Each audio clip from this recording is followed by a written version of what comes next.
Venimos al Génesis. El Génesis destroza, el Génesis hace pedazos, el Génesis debate cualquier filosofía que el ser humano haya inventado para tratar de explicar de dónde venimos.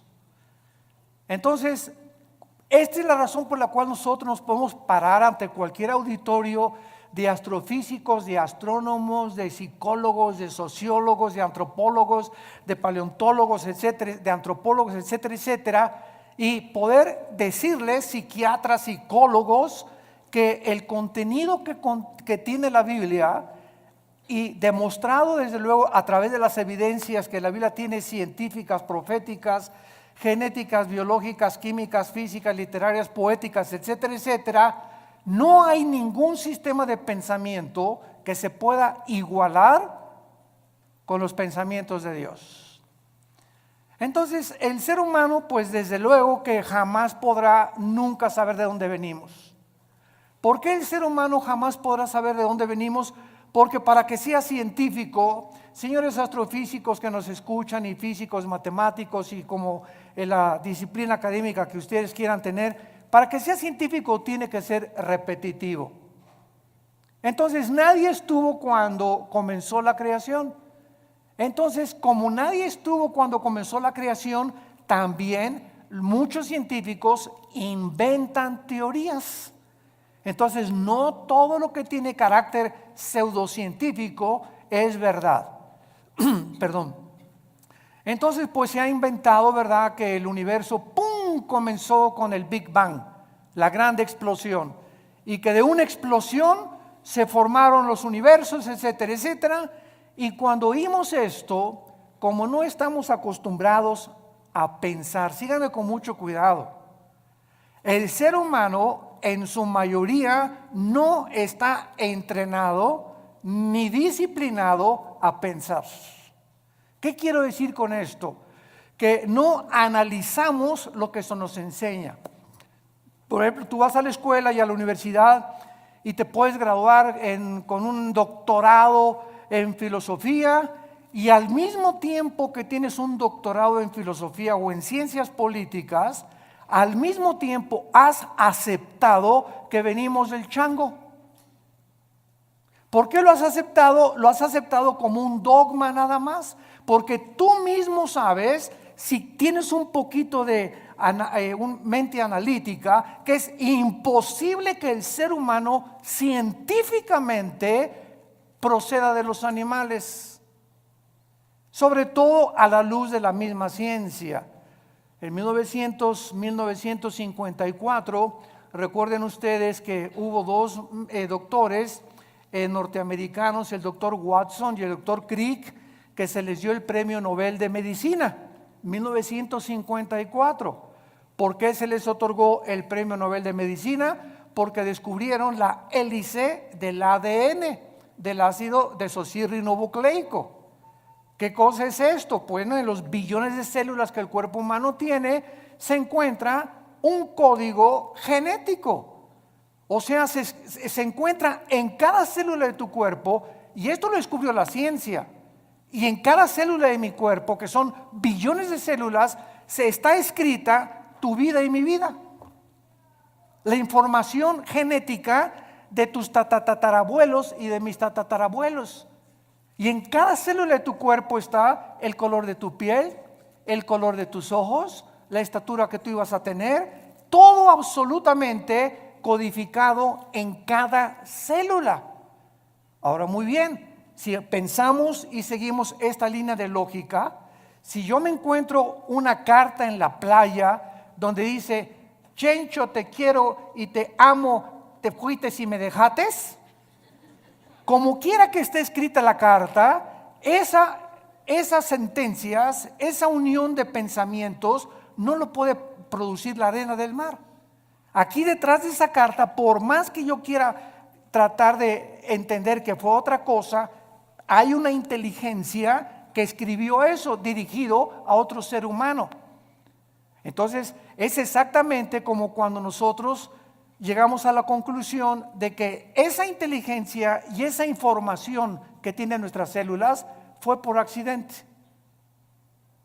Ahora, ¿qué dice la genética? Que el esperma de un chango es imposible que produzca un hipopótamo. Y que el esperma de un gato es imposible que produzca un perro. Y que el de una vaca produzca una jirafa. Y que el ser humano tiene las cromosomas XY, el varón, la mujer tiene las cromosomas XX. Y cuando tú y yo nacimos, los varones, cuando mi papá se tuvo relaciones con mi mamá, el cromosoma Y de mi papá fertilizó el óvulo de mi mamá X, y tú y yo nacimos macho camachos. Entonces, si tú vas al médico y te haces un examen de sangre y sale que tienes el cromosoma Y, pero aquí dices que no, que eres mujer, entonces tu problema biológico no es biológico, sino es un problema mental. Tienes un tornillo flojo aquí adentro, porque biológicamente Dios nos creó diferentes a los hombres y a las mujeres, haciendo a un lado ya la Biblia. Entonces nos damos cuenta que a través de la misma descubrimientos de la genética y de la ciencia corroboran que la Biblia tenía razón, que es imposible que de una explosión hayamos salido todos, porque la primera pregunta es: ¿quién produjo la explosión? Pregúntale a tu padrino el ateo. ¿Quién produjo la explosión? ¿La nada? No produce nada. Ahora, muy bien, siguiendo este pensamiento, si hubo una explosión, la materia produce el pensamiento, la materia produce la conciencia. Entonces nos damos cuenta que nunca hemos pensado de una forma racional como somos supuestamente racionales. Aceptamos como dogmas de fe lo que se nos enseña sin haber analizado mentalmente lo que se nos enseñó. Y así pasa con la religión también. Tú y yo venimos de una religión popular donde se me enseñó, es un dogma de fe creer esto. Me acuerdo cuando yo tenía 13 años y quería ser cura, que le preguntaba yo a los obispos: oiga, ¿por qué esto? ¿Por qué Dios permitió el diablo? ¿Y por qué José no pudo tener relaciones con María? Es dogma de fe y lo tienes que creer. O sea, no pienses, acéptalo nada más. Y fue cuando yo me rebelé y me volví ateo. Entonces tuve como 15 años, 17 años en el ateísmo. ¿Por qué? Porque yo no aceptaba que yo tenía que aceptar algo cuando Dios me dio una mente analítica y tenía yo que pensar que lo que me estaban enseñando tuviera coherencia o hubiera evidencias para poder aceptarlo. Y así pasa con la fe, y así pasa con las cosas de la filosofía, de la ciencia y de la Biblia. No estamos acostumbrados más que a aceptar, y la fe cristiana no es un dogma de fe. La fe cristiana está basada no en dogmas, ni en liturgia, ni en ceremonias. La fe cristiana está basada, escúchame, en un hecho histórico. En un hecho histórico, en la resurrección de Jesucristo entre los muertos. Si Cristo no hubiera resucitado, no existiría el cristianismo. La base del cristianismo es que un hombre hace 2000 años bajó del cielo, el hombre Dios nos dio un mensaje que sobrepasa la capacidad del ser humano para poder entenderlo, y que era imposible que sus pensamientos hubieran sido producidos ni por Platón, ni por Sócrates, ni por Mahatma Gandhi, ni por Confucio, ni por Zoroastro, ni por ningún gran líder religioso. Y ese hombre anuncia que va a morir y que tiene el poder sobre la muerte, y la resurrección de Cristo transforma el imperio más grande de toda la historia, el imperio romano. Y durante 300 años los seguidores de Cristo anuncian este mensaje: Jesús vive, y se enfrentan a un imperio, a los leones. Los quemaron vivos, los hicieron teas humanas, los enterraron en su orina, en su excremento. Quisieran acabar con el cristianismo y no pudieron, simplemente porque estos hombres vieron a Jesús resucitado. Y eso es lo que cambia al ser humano. No tenemos una Biblia con dogmas, tenemos una Biblia con evidencias históricas, arqueológicas, químicas, genéticas y de cualquier disciplina que tú quieras mencionar. Muy bien. En el capítulo 1 del Génesis, los que traigan su Biblia, recuerden siempre que los que no traigan Biblia, siéntense con un cristiano. Una de las tragedias más grandes del siglo XXI es que se calcula que el 80% de los cristianos van a la iglesia sin Biblia.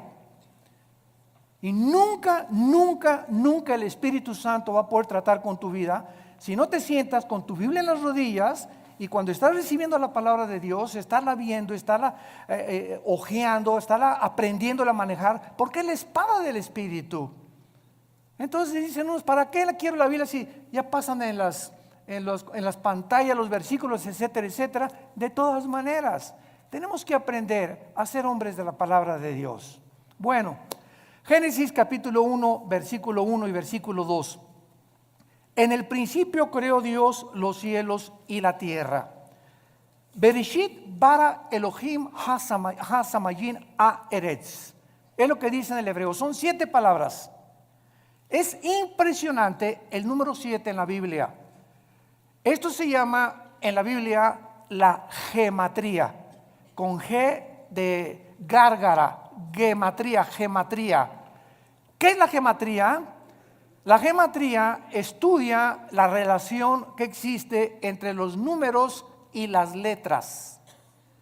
Entonces, cuando venimos a un libro como la Biblia, no es coincidencia que desde el primer versículo se demuestre que el 7 es el número de la perfección y el número con el que termina la Biblia en el Apocalipsis. En el Apocalipsis el 7 está desde el primer capítulo hasta el último capítulo. 7 espíritus, 7 sellos, 7 trompetas, 7 copas, etcétera, etcétera. 7, 7, 7, 7. ¿Por qué? Porque solamente el hebreo, el lenguaje hebreo y el lenguaje griego tienen un símbolo en las letras. Recuerda cuando íbamos a la escuela, ¿verdad? Lo recordamos todos, que nos enseñaron los famosos números romanos. Entonces me enseñaron en la escuela que la B representa el 5, la X el 10, 2X 20, 3X 30, L 50, C 100, etcétera, etcétera. Y así vemos que detrás de los números hay un símbolo de las letras numérico. Pasa lo mismo con el hebreo. Entonces, cuando venimos al hebreo, cuando venimos al lenguaje original de la Biblia, encontramos que detrás de todo lo que nosotros vemos como aparentemente letra o tinta, se encuentran secretos de Dios. Hace algunos años, ustedes recordarán los famosos códigos de la Biblia, que unos judíos, cuando se inventaron las computadoras, comenzaron a computarizar principalmente el libro del Génesis y encontraron lo que se llaman los números secuenciales, que cada 7 letras o cada 7 versículos se encontraba el nombre de Yoshua, que es Jesús. Y que a través de este análisis comenzaron a encontrar que había tantas cosas escondidas que era imposible que los seres humanos lo hubieran podido hacer. Así que si un ser humano hubiera comenzado a inventar, en el principio creó Dios los cielos y la tierra, ¿quién se lo dijo? Y el orden que tenemos en el Génesis de la creación es el orden en el que la ciencia corrobora que así existió la creación. Por ejemplo, nosotros no podíamos existir si antes no existieran las plantas por la fotosíntesis, y si no existiera el agua, y si el sol no estuviera alumbrándonos, ni la luna tampoco, ni la tierra girando perfectamente bien sobre su eje alrededor del sol. Antes de que el ser humano fuera colocado en el planeta Tierra, Dios ordenó un medio ambiente adecuado para que tú y yo pudiéramos existir. Antes de que Dios nos pusiera aquí en este ambiente, en la tierra, nosotros hacemos todos los días así y respiramos. ¿Te has puesto a pensar qué es lo que respiras? Estamos respirando una mezcla de hidrógeno que es como un 82% mezclado con oxígeno y otros gases. Y esta combinación de gases que estamos respirando es perfecta para que mis alvéolos pulmonares puedan verdaderamente sostener mi vida y ese oxígeno mantener las neuronas de mi cerebro funcionando.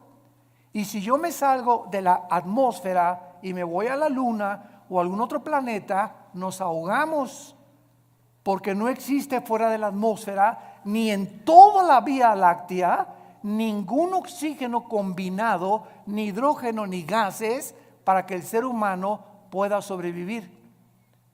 Cuando tú tienes un niño, o cuando estás embarazada y vas a tener un niño, ¿qué es lo que hacen las mamás antes de que nazca? Pues preparan la cunita y preparan el zarapito y preparan sus chupones. O sea, cuando el niño nace ya tiene un medio ambiente adecuado para poder sobrevivir y para que el mundo lo reciba. Entonces ya la mamá tiene su cunita y todo precisamente porque lo preparó antes de que él naciera. Dios, antes de colocar al ser humano en este planeta, todo lo preparó. Nos puso una puesta del sol, valles, agua limpia, árboles, manzanas para que cuando yo arrancara una manzana tuviera las propiedades nutriológicas y las vitaminas y los minerales que puedan ayudarme a mi digestión. En el plátano Dios le puso mucho potasio, que es bueno para el cerebro. En las uvas le puso antioxidantes. Y así vemos que en todo lo que nos rodea está interrelacionado con nuestra existencia y sobrevivencia. Entonces no es coincidencia que yo agarre una nuez, que agarre un higo, que agarre un plátano, que agarre una manzana, un durazno, etcétera, etcétera, y tenga lo que me rodea, las características para que yo pueda seguir viviendo. Esto es maravilloso, pero repito, no nos hemos puesto a pensar en eso. Todo lo aceptamos, ¿verdad? El plátano y la manzana. No, pues sí, pero sigo creyendo que vengo de Chita. Pero así es como nosotros hemos vivido por mucho tiempo. Y santos de Dios, ya basta. Tenemos que comprender que Dios nos ha revelado, dice Efesios 1, el misterio de su voluntad. Dios quiere que nosotros podamos conocer los secretos que todavía el mundo no ha conocido, por lo cual el mundo se encuentra al borde de una tercera guerra mundial. Estamos en el siglo XXI y vemos ahorita un desajuste total de los gobiernos, de las ideologías, de las filosofías. La misma ciencia está como loca tratando otra vez de a ver si a través de la ciencia podemos nosotros sobrevivir. Hemos hecho un pobre papel como administradores de este mundo y estamos a punto de autodestruirnos nosotros porque nos hemos creído dioses y hemos sacado a Dios de la ecuación y hemos creído que tenemos el potencial y los talentos y la inteligencia para que nosotros resolvamos los problemas que van más allá de nuestra capacidad para poder resolverlos. No somos dioses, somos seres finitos, somos agentes morales responsables de nuestras acciones y algún día tú y yo le vamos a dar cuentas a Dios. Si tú mueres ahora en Navidad o el 25 o el 31 de la borrachera que te vas a poner o el año que entra, en el momento en que tú mueras, se acabó para toda la eternidad tu oportunidad de venir hoy a la cruz. Cuando oigas su voz, no te endurezcas. Tú ni yo no sabemos cuándo Dios nos va a llamar a partir y a salir de este mundo al otro mundo que es más real que en el cual estamos viviendo. La Biblia dice, prepárate para encontrarte con tu Dios. En el principio creó Dios los cielos y la tierra. Veamos nosotros en primer lugar la palabra Bereshit, que es la palabra que se tradujo principio. Y es la palabra que se tradujo en el griego para orígenes. Bereshit, con B de burro. S-H-I-T al final, Bereshit.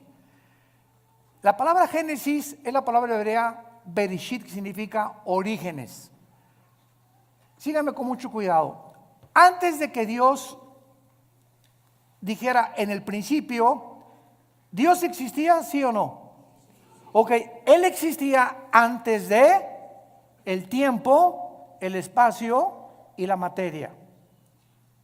Cuando Dios dice en el principio, estamos viendo el principio del tiempo, apúntalo, el principio del espacio y el principio de la materia, exactamente como la física lo confirma y lo certifica. El espacio, el tiempo y la materia son indivisibles. No puede existir el espacio sin la materia, ni la materia sin el tiempo.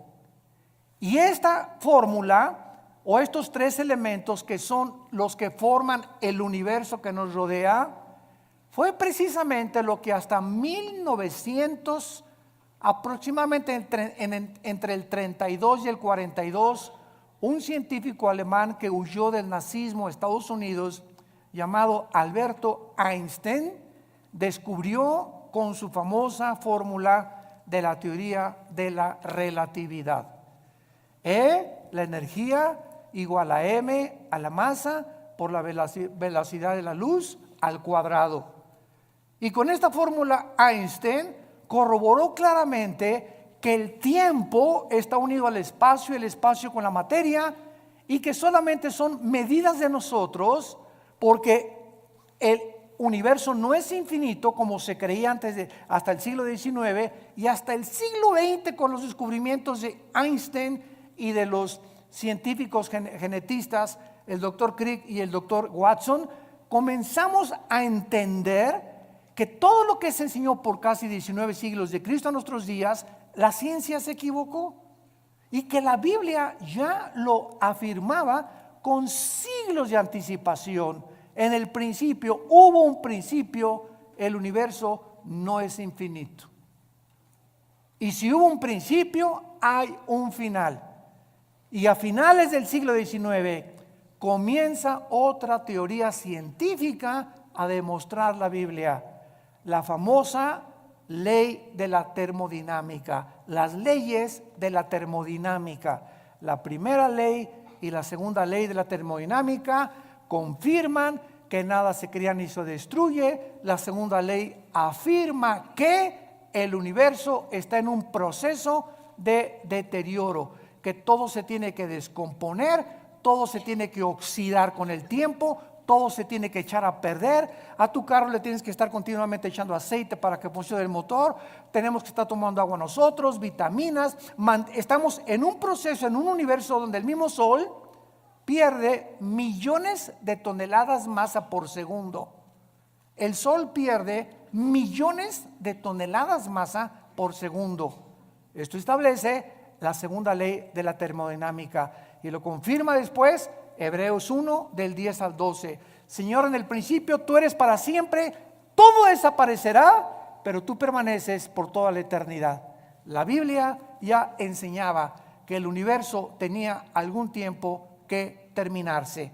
Esto se conoce en la física como la ley también de la entropía, si lo quieres apuntar. La ley de la entropía, del desgaste, que la Biblia tiene otro nombre, y es en Romanos 8 la ley de la corrupción.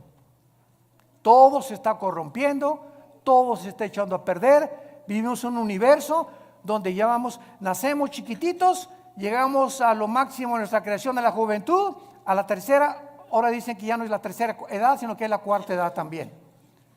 Y los que llegan a la cuarta edad, ¿verdad? Ya comenzamos a ser los viejitos como fuéramos chiquitos, ya nos tienen otra vez como bebés que cuidarnos, que sentarnos en silla de ruedas, que darnos de comer en la boca, porque se nos comienza a encoger todo el cuerpo, comenzamos a perder funciones del pulmón, del corazón late con más resistencia y con más trabajo, y todo otra vez regresamos otra vez a la tumba, porque del polvo de la tierra el cuerpo humano fue formado también de acuerdo a la Biblia. En el principio creó Dios los cielos y la tierra. Entonces, este principio es algo increíble, porque Dios era eterno. Vean esto, aquí está la eternidad. En la eternidad no existe el tiempo.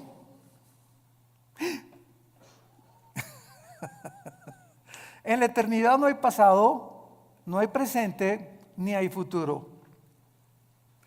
En la eternidad es una dimensión donde nosotros todavía no estamos más que espiritualmente ya somos partícipes de la eternidad al haber entrado Jesús a vivir a nuestra vida.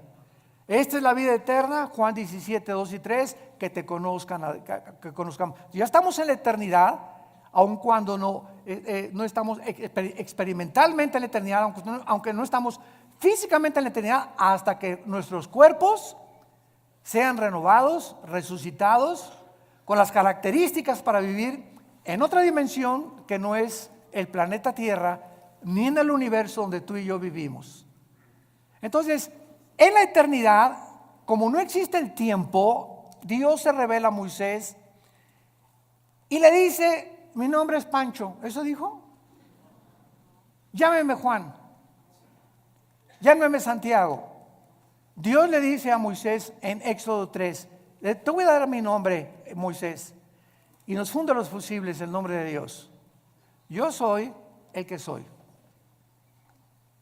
que es la palabra hebrea Yahweh, que los judíos ni siquiera se atreven a mencionarla porque son 4 letras nada más, y que no se atreven a mencionar por lo consideran demasiado sagrado.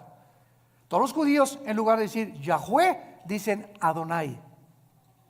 Y por eso, ¿verdad?, hay muchos judíos que quieren que nosotros los cristianos no digamos Dios. Y cuando ellos escriben Dios ponen D mayúscula, guión o S. Y para no poner la palabra entera Dios. Bueno, es la forma de pensar de ellos, ¿no? Y nosotros tenemos otra forma de pensar, porque ese Dios del Antiguo Testamento se reveló en Yoshua, en Jesús, que significa el Salvador. Dios habita en la eternidad y por eso dice: yo soy el que soy, porque Él es el Dios del presente. Yo soy el que siempre he existido. Todo el universo y todas las criaturas tenemos una causa para existir. Una vez me preguntó un niño muy interesante y muy lógico: oiga, ¿quién creó a Dios? Una muy buena pregunta de los niños. Muchas veces ellos quieren pensar más que los mismos adultos. ¿Tú nunca te has preguntado eso? No, nada más leí el Calimán. Por eso. Este niño, cuando me dijo que quién había creído a Dios, me puso a pensar realmente. Y entonces, claro que le dije: espérame tantito. Me agarró de sorpresa, pero me acordé que en la física todo efecto tiene una causa. Y no existe nada que no tenga una causa para poder existir. Entonces, Dios, le contesté, es el único ser que no es causal. O sea, Dios no lo creó nadie. Porque si algo hubiera sido lo que hubiera creado a Dios, ya no sería Dios.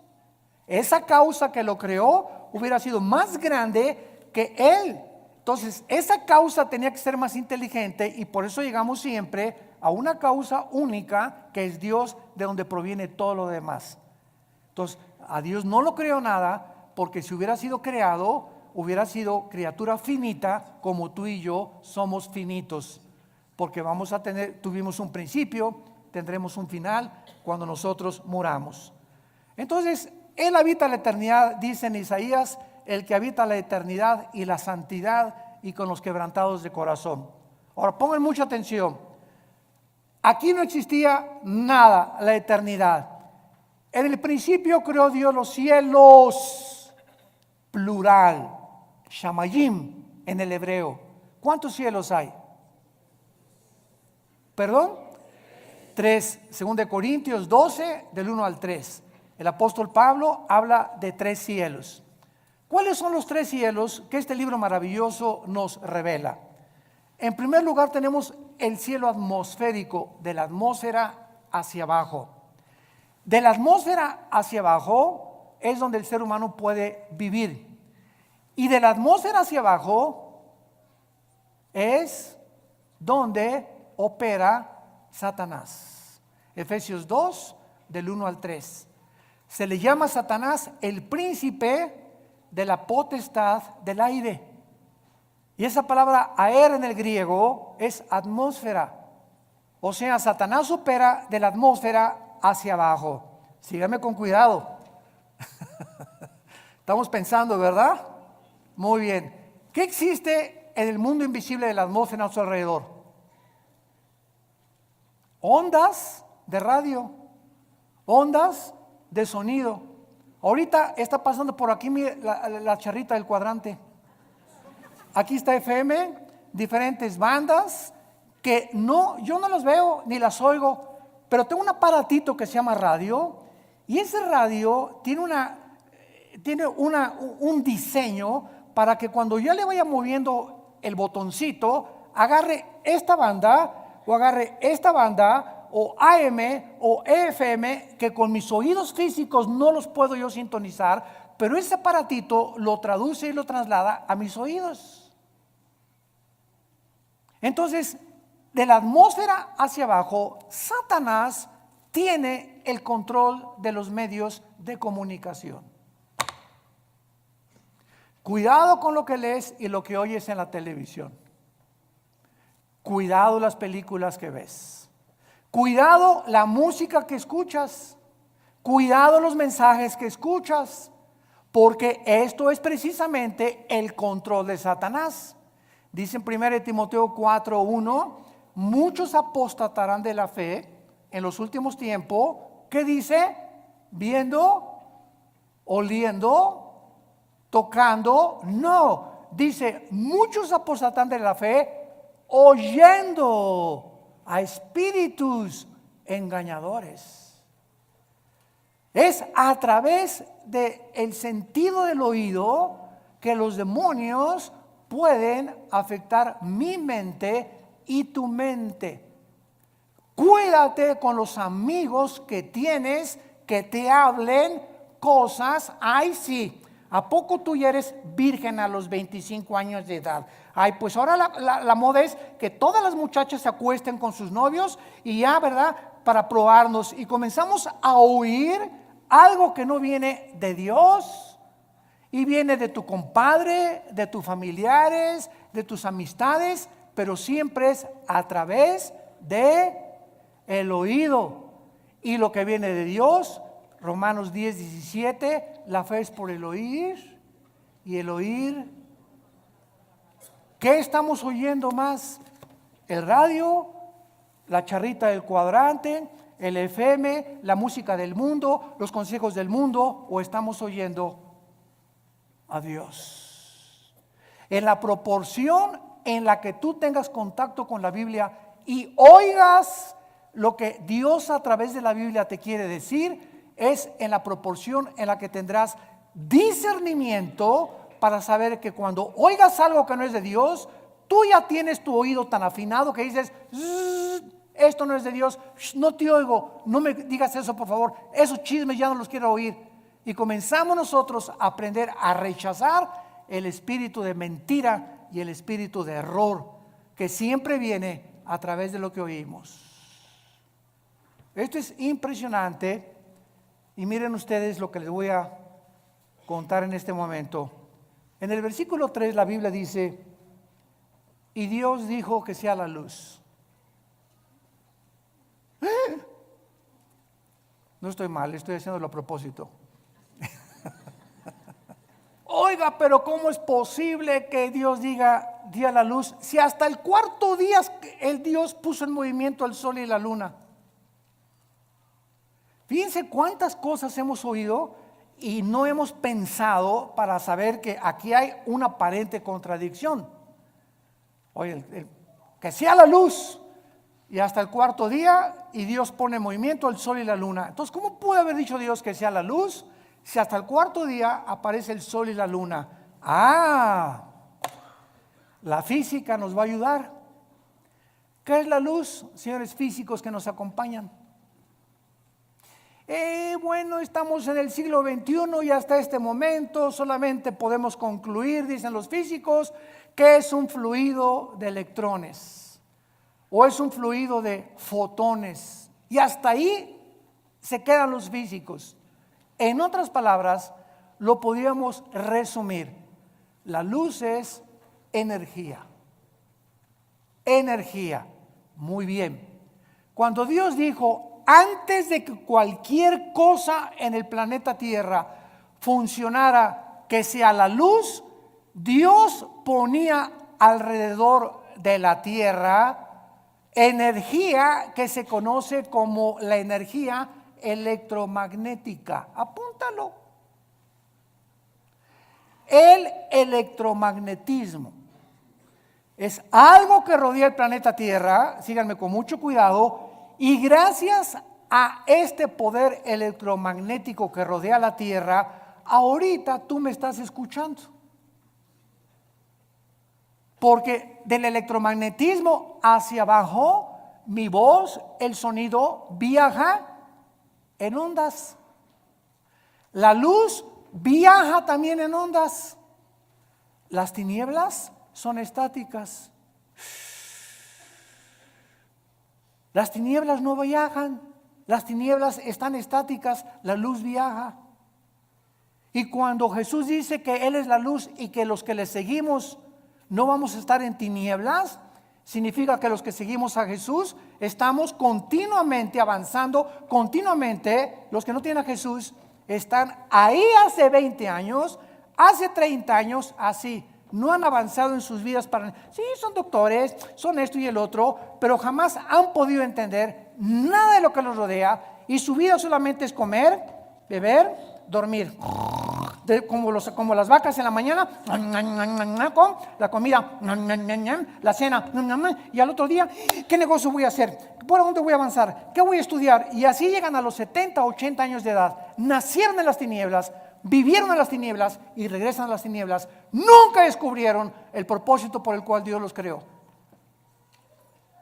Igual que los mismos animales. Y así lo dicen los salmos. El hombre que no ha entendido a Dios es como los animales. Nada más que los animales nos ganan.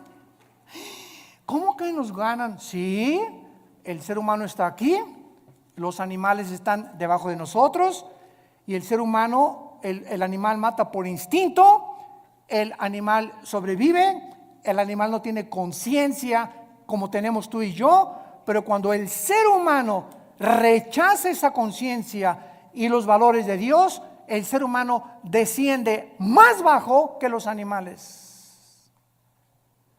Y es a donde la raza humana en este momento ha descendido. Matamos por placer y hemos llegado al colmo de decir el matrimonio no es entre un hombre y una mujer. Nunca verás a dos leones que se casan, ni a dos perros que se casan, pero hemos llegado y decimos que somos pensantes a completamente destruir las leyes de la biología, las leyes de la genética, la ética de Dios, la moral que Dios nos dio en los mandamientos, y nos hemos convertido en peor que animales. Y lo estamos aceptando como algo normal. Seres humanos creados a la imagen y semejanza del Creador han descendido peor que los animales. El electromagnetismo es uno de los poderes que existen con la gravitación y las fuerzas termonucleares. Son los tres poderes que rodean el universo. Y gracias al electromagnetismo nos podemos comunicar. Nos salimos de la atmósfera en la luna, y si yo voy con mi esposa a la luna y le digo, Marta, me dice, no te oigo. ¿Por qué? Porque saliendo de la atmósfera ya no existe el electromagnetismo. Entonces mi esposa y yo tenemos que tener escafandras especiales para comunicarnos fuera de la atmósfera. Por eso los astronautas tienen que comunicarse con escafandras. Te la quitas y no nos oímos. ¿Por qué? Porque fuera de la atmósfera no fue el programa de Dios para que viviéramos. Y el colmo de los colmos, gente en el siglo XXI que quiere irse a la luna de luna de miel. Hágame el favor nada más, mejor que la Riviera Maya. Hoy ahí en la luna o en Marte, bien nomás la locura, a lo que hemos llegado, ¿no? Nos reímos ahorita, pero créame lo que ya están haciendo planes. Oye, ahí arriba ni beso le vas a poner a tu esposa. Van a chocar dos fibras metálicas de las escafandras o de fibra de vidrio, ¿verdad? Con lo que está hecho la careta. Y desde lejecitos. Increíble, pero cierto. Hay un ruso que pagó quién sabe cuántos millones de dólares para ser el primero en poder establecerse en la luna. Y el sueño del ser humano es conquistar el espacio y llegar a Marte y esto y el otro, cuando no hay ninguna de las características, ni la atmósfera, ni el agua, ni nada, ni las plantas, ni las frutas que existen para poder sobrevivir más de un mes en otro planeta. Así de brutos somos. En el principio creó Dios los cielos y la tierra. Entonces está la eternidad y en penúltimo lugar hay 3 cielos. Nos quedamos en el cielo de la atmósfera, donde no habita Satanás, habita por todo el universo, pero él opera y energetiza de la atmósfera hacia abajo y usa los medios de comunicación y lo que oímos para afectar nuestro sistema de pensamiento y nuestras doctrinas. Y cuando comenzamos a comprender eso y todas estas cosas, comenzamos a tener más defensas, más municiones para pelear contra él. Me voy a cuidar y lo que oigo, la música que oigo, las películas que veo, los consejos que me da mi comadre, los consejos que me da mi suegra. Si no son cristianos, que se bañen. De la atmósfera para arriba sigue el cielo cósmico, es el segundo cielo, el cielo que nos rodea en la Vía Láctea, ¿verdad? Plutón, Mercurio, Júpiter, Saturno, etcétera, etcétera. Es el cielo, es el segundo cielo. Este segundo cielo está ocupado. Sí existen los extraterrestres. Porque una vez me dijo ustedes lo conocen, me reservo su nombre, un experto en los ovnis. Oiga, el doctor Alducin, ¿y usted por qué no cree en los ovnis y los cristianos? Le dije, ¿quién dice que no creemos en los ovnis? Claro que creemos en ellos, pero simplemente no le llamamos ovnis, le llamamos ovis. ¿Qué quiere usted decir? Objetos voladores identificados. Para nosotros no son no identificados. Sabemos que existe un fenómeno, que existe algo que aparentemente es real, pero sabemos quién está detrás de este fenómeno. Y cuando venimos a la Biblia, descubrimos que Satanás, Lucifer, el príncipe de la potestad del aire, tiene el poder de materializar la energía. Él puede hacer que se levante este púlpito, te puede apagar la televisión, puede ponerte un programa que tú no cambiaste, te puede abrir las ventanas de tu casa, te puede producir sonidos que hay con cadenas arriba del techo, te puede producir que hay un coyote cerca de tu baño aullando a las 2, 3 de la mañana, te puede hacer que una persona se aparezca y entre a tu cuarto toda vestida de negro, o puede hacer apariciones de como se llama la Llorona, una señora vestida toda de blanco y que de repente pasa por tu casa o en la noche y tú la ves y tú juras que algo pasó y que los medios de comunicación y las películas están llamando, ¿verdad? Apariciones. Son demonios, y todo el universo está controlado por ángeles caídos.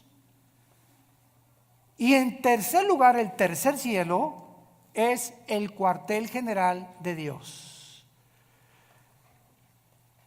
Ezequiel capítulo 1, Daniel capítulo 7, Apocalipsis capítulo 4, que son los 3 pasajes en la Biblia donde claramente se nos describe que hay un trono en el tercer cielo y a Dios se le describe con la apariencia humana. Se le describe sentado. Se le escribe sentado con pelo blanco. Claro que esto es una ilustración de la eternidad.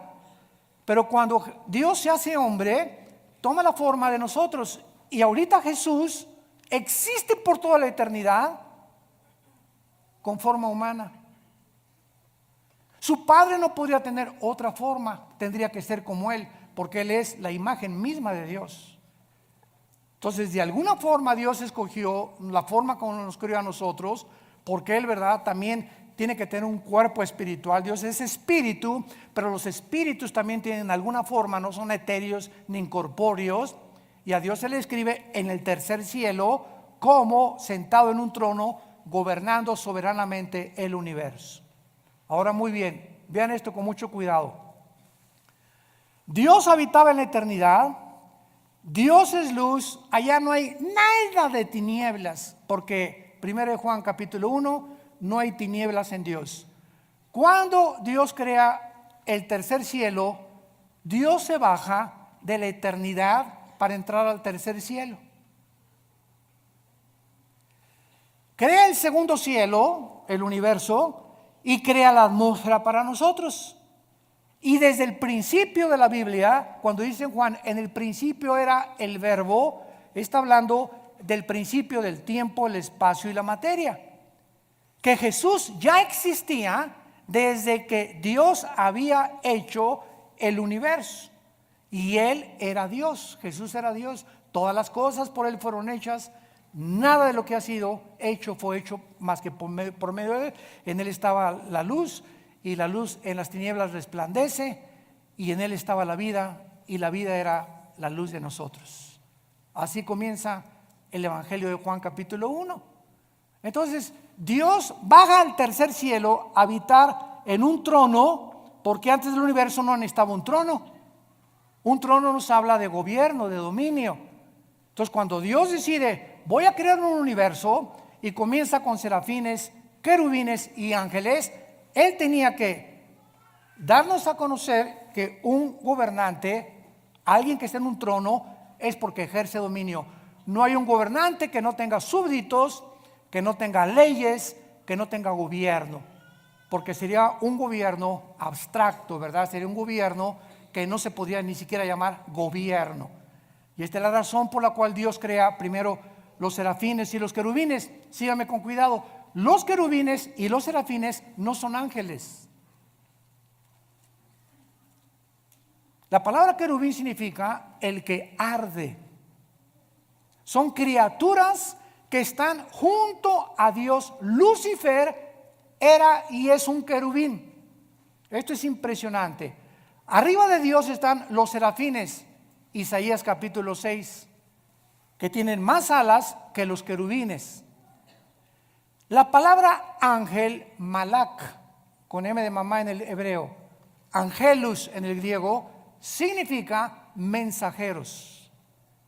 Entonces, Dios desde su tercer cielo decidió que iba a mandar mensajeros, entidades espirituales, a visitarnos, a entrar a nuestras 4 dimensiones donde tú y yo vivimos, con cuerpos diferentes a los nuestros, pero que estas criaturas que Él enviaba a la tierra se iban a llamar sus mensajeros. De ahí viene la palabra ángel, que significa mensajero. Los querubines no bajan a la tierra, los serafines no bajan a la tierra. Los que han visitado la tierra, los que fortalecieron a Cristo, los que caminaron en Génesis 18 con Dios que bajó y caminó y se acercó con Abraham y se sentó Dios a comer con Abraham, lo acompañaron 2 ángeles mensajeros. Estos ángeles entraron a Sodoma y Gomorra, ¿se acuerdan? Génesis 19, y fueron cuando los homosexuales y los sodomitas los vieron, pues los querían, ¿verdad?, tener relaciones con ellos, de la belleza con la que los ángeles fueron creados, que ante los ojos humanos, ¿verdad?, bueno, es impresionante, seres perfectos. Esto es muy importante para no confundir y llamar a todos ángeles. Todos los querubines es una entidad espiritual, los serafines es otra espiritual, y a los querubines se les llama también 4 seres espirituales en Apocalipsis capítulo 4, Ezequiel 1, Ezequiel 2 y Ezequiel capítulo 10, que son igualitos a los de Apocalipsis capítulo 4. Y cuando nosotros vemos esta distinción de criaturas alrededor de nosotros, comenzamos a entender que cada uno tiene características diferentes. Y quiero terminar con esto. Durante muchos años se nos enseñó que los ángeles caídos son demonios y que los demonios son ángeles caídos. Y los ángeles caídos no pueden meterse a una persona, los demonios sí. Los ángeles caídos son principados, son gobernantes, son dirigentes de las huestes espirituales de Satanás. Los demonios son otro tipo de criaturas que perdieron sus cuerpos. En alguna época del tiempo pasado, Dios los condenó a vagar. Ahora sí que se les llama en Guanajuato las almas en pena. O sea, criaturas que sufren por no tener un cuerpo. Entonces descansan, dice la Biblia en el Evangelio de Lucas, descansan al meterse una persona y al cuerpo de la persona le llaman su casa. Hasta con eso. ¿En dónde lo tienes tú? ¿En la cocina? Le llaman su casa y entran y salen a los seres humanos. Y hay demonios que entran en seres humanos de las 3 a las 6 de la tarde. Y Pancho es normal, una persona normal hasta las 3